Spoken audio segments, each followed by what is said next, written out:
மேல்மலையனூரில் அமர்ந்தவளே ஓம் சக்தி மேல்மருவத்தூரில் கோயில் கொண்ட ஆதிபராசக்தி மேல்மலையனூரில் அமர்ந்தவளே ஓம் சக்தி மேல்மருவத்தூரில் கோயில் கொண்ட ஆதிபராசக்தி மயிலையிலே வாழுகின்ற முண்ட கண்ணியம்மா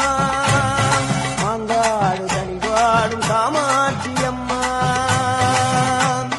மயிலையிலே வாழுகின்ற முண்ட கண்ணியம்மா மாங்காடு தனி வாழும் காமாட்சி